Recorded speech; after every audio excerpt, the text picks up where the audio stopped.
નમસ્કાર, આપ જોઈ રહ્યા છો TV9, હું છું જગદીશ। મહેસાણા લોકસભા બેઠક પર ભાજપે ચહેરો બદલ્યો છે।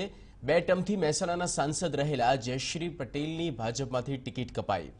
ભાજપે જયશ્રી પટેલને બદલીને પૂર્વ પ્રધાન અનિલ પટેલના પત્ની અને સામાજિક સંસ્થાઓ સાથે જોડાયેલા શારદા પટેલને મેદાનમાં ઉતાર્યા છે, તો સામે કોંગ્રેસે એજે પટેલને ટિકિટ ફાળવી છે। 2019ના આ રાજકીય જંગમાં જયશ્રી પટેલ પહેલીવાર રાજકારણમાં ઉતર્યા છે।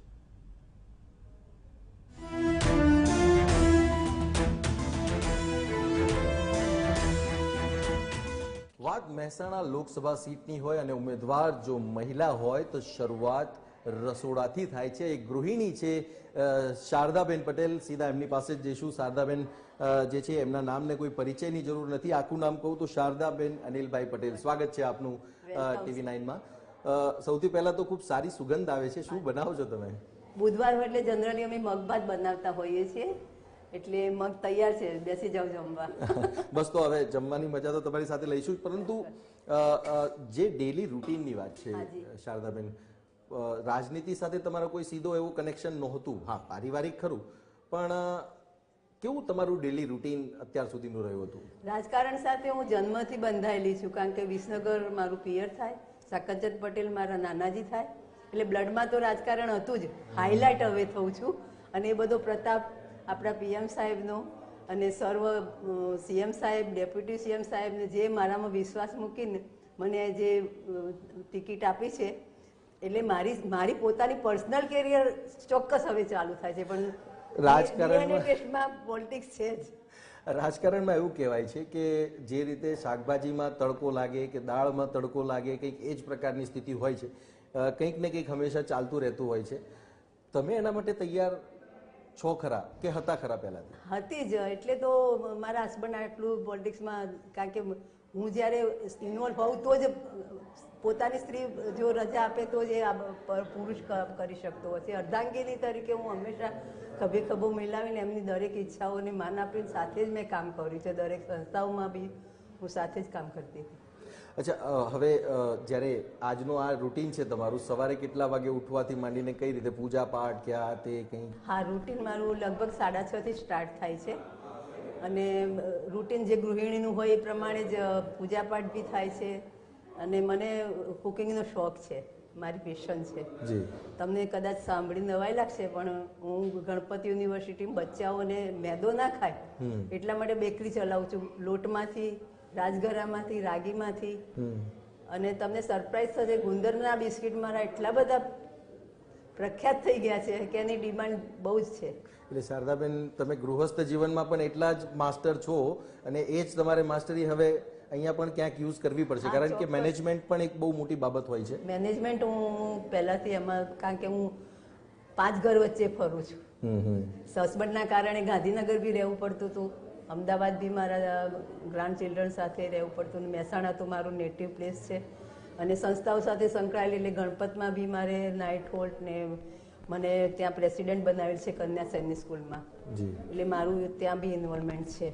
એટલે ઘરની જે આમ કહી શકાય કે ભલે એક રાજકારણી ફેમિલી છે તમારું, એક તમારું જે એપોલો ઇન્ડસ્ટ્રીઝનું જે વાકી વાત છે, ત્યારે એમ છતાંય તમે સમય તો કિચન માટે કાઢો જ છો। આપ જોઈ રહ્યા છો કે બાજુમાં જ ફેક્ટરી છે, એટલે પહેલાથી જ ઘરે મહેમાન, ઘરે જમાડવાની પહેલાથી જ પ્રથા છે। મારા ઓલ ઓવર ઇન્ડિયાના કસ્ટમર આવે છે, કોઈ દિવસ કોઈને હોટલમાં મોકલ્યા નથી। શારદાબેન, તમારી સામે ચેલેન્જીસ ઘણા છે, અને એ ચેલેન્જીસની જો વાત કરીએ તો એક રીતે જ્યારે ગૃહિણી તરીકે તમે આખું કરિયર કરી રહ્યા છો, અને આ જે કરિયર છે એ કરિયરની સાથે જ હવે રાજકારણનું જે કરિયર છે એ કરિયર માટે પણ તમે કેટલા તૈયાર છો જો વાત કરવામાં આવે? એનો લેસન જ ગૃહિણીને તો ઘર ચલાવવાથી સ્ટાર્ટ થાય છે, એટલે મેનેજમેન્ટ તો ઓલરેડી એના બ્લડમાં જ હોય છે।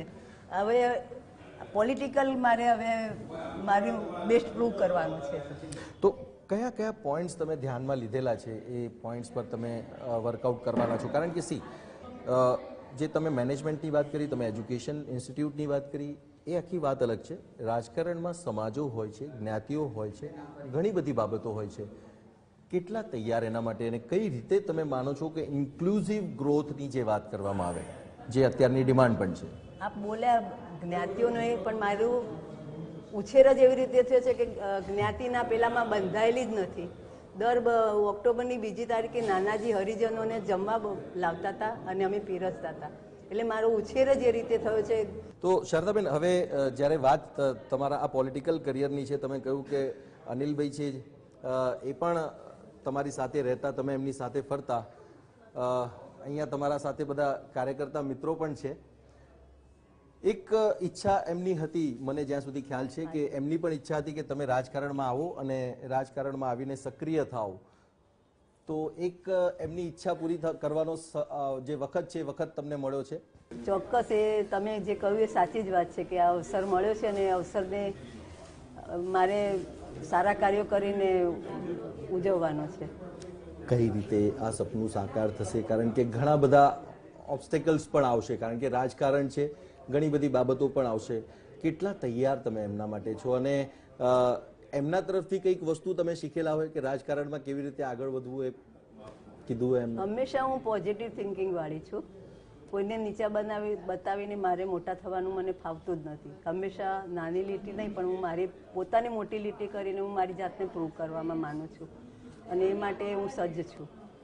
અનિલભાઈની કોઈ વાત તમને આજીવન યાદ રહેશે એ કઈ? એમનો સોબર નેચર, એમને કોઈ દુશ્મન નહોતો, એકદમ સોફ્ટ માઇન્ડેડ હતા. એ તો જે પરિચયમાં આવે છે બધાને ખ્યાલ જ છે. શું તમે સૌને સાથે રાખીને એમની જે વિચારસરણી હતી કામ કરવાની, એ થોડી મારામાં ઉતરી છે સહવાસથી.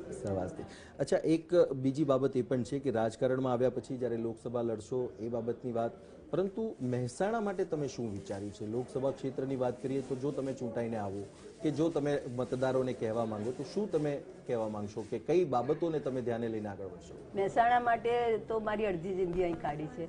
મારું કેરિયર જ અહીંથી શરૂ થયું છે, ફેમિલી કેરિયર. એટલે મહેસાણાની વિકાસમાં તો મને રસ હોય જ પહેલાંથી. અને જે પીએમ સાહેબે જે આપણને આદેશ આપેલા છે અને એમાં મને સૌથી વધારે આકર્ષિત કર્યું હોય તો સશક્તિકરણ અને સ્વચ્છતા. અને હું બી પોતે સ્વચ્છતાની બહુ જ આગ્રહી છું અને એ મુદ્દો મને બહુ સ્પર્શી ગયો છે.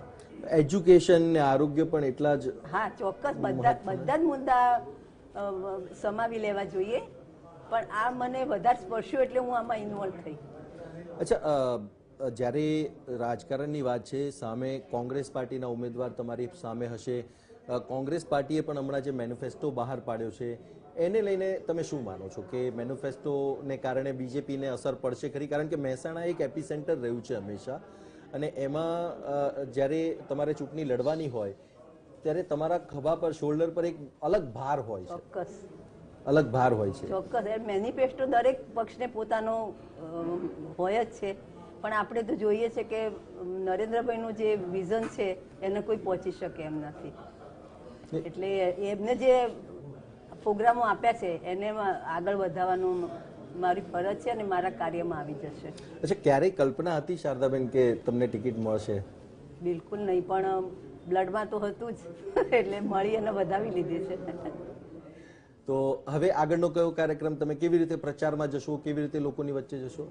ભાજપમાં જનરલી સંગઠનનો, કાર્યકરોનો જ મોટો ફાળો હોય છે અને જે રીતે એ વ્યવસ્થિત રીતે આખું ઓર્ગેનાઇઝ છે એને કોઈ પહોંચી શકે એમ નથી. એટલે એ જ ટ્રેડિશનને ફોલો કરીને હું મારું કાર્ય ચાલુ કરીશ. તમે આ બાબતને કેવી રીતે જુઓ છો? જ્યારે આંદોલન જે છે પાટીદાર અનામત આંદોલન સમિતિનું, એ શરૂઆત જ અહીંયાથી થઈ છે, એને કેવી રીતે તમે જોશો? કારણ કે એ એક મુદ્દો તમારી સામે રહેવાનો. હાજી, એ મુદ્દો હતો જ. અને અનિલભાઈએ જે અનામત ચાલુ થયું ત્યારે બી બધા એ કાર્યકરોને મળવા બોલાવેલા, પણ ખબર નહીં કોણ એ અમે એમાં કરી દઈ શક્યા કશું. અને જે બની ગયું, જે શહીદ થઈ ગયા દીકરાઓ, એ બી આપણને દુઃખદાયક જ છે. એટલે એના માટે સહાનુભૂતિ તો છે જ, પણ જે કંઈ બની ગયું છે એને સરકાર સારી રીતે હવે આખું વિઝન ક્લિયર થઈ ગયું છે. જે આર્થિક રીતે આપ્યું છે એ રીતે હવે હું માનું છું કે હવે કંઈ પ્રોબ્લેમ નહીં આવે અને એમાં બી હજી આગળ જે પણ કંઈ કરી શકાશે એ સાથે રહીને કરીશું. તો શારદાબેન અને શારદાબેનની સાથે મહિલા કાર્યકર્તાઓની બ્રિગેડ, તમારી અલગ ફોજ હશે? મહિલાઓની અલગ ફોજ હશે કે પછી જે કાર્યકર્તાઓ? એટલે 50% હું માનું છું એક પૈડું નાનું હોય ને એક પૈડું આરક્ષણ. મોટું હોય તો ચાલે નહીં. આરક્ષણ માંગવાની જરૂર જ નથી, કારણ કે તમે કોઈ પણ રિઝલ્ટ જુઓ, કોલેજોના જુઓ કે, એટલે અમે તો હોશિયાર છીએ જ. અને અમારે ટ્રેક્ટરનું પૈડું ને પેલું પૈડું નથી જોતું, અમે સાથે ચાલવા વાળા છીએ. એટલે બધા સાથે, પુરુષ બી 50%, અમે બી 50%. એટલે અનામતથી જો જીતની વાત કરીએ તો જીતનો વિશ્વાસ છે, અને જો વિશ્વાસ છે તો કેટલા મતથી જીતશું? હું તો માનું છું કે અમારા કાર્યકરોનો જે ઉત્સાહ જોઉં છું ને, તો મને તો એમ લાગે છે કે 26માં હું હાઈએસ્ટ હોઈશ. શારદાબેન જે છે એ શારદાબેનનું જે વિઝન છે, વિઝન એવું છે કે મહેસાણા માટેનું જે આરોગ્યની બાબત હોય કે આ આરોગ્યની બાબતની સાથેના જે અલગ અલગ મુદ્દાઓ છે, એજ્યુકેશનની વાત કરીએ, બીજા અન્ય મુદ્દાઓની વાત કરીએ તો એની સાથે તો એ સંકળાયેલા જ છે. પરંતુ અનિલભાઈનું જે પણ સપનું છે એ સપનું પણ એ પૂરું કરવા માંગે છે, કારણ કે રાજકારણમાં આવીને મહેસાણા લોકસભાની સીટ ઉપર 26 સીટમાંથી સૌથી વધારે લીડ સાથે શારદાબેન જીતવાનો દાવો અત્યારે કરી રહ્યા છે. આ સાથે જ અન્ય મહેમાનો સાથે પણ આપણે મળીશું અને એમની સાથે પણ ખાસ મુલાકાત કરીશું. જોતા રહો TV9.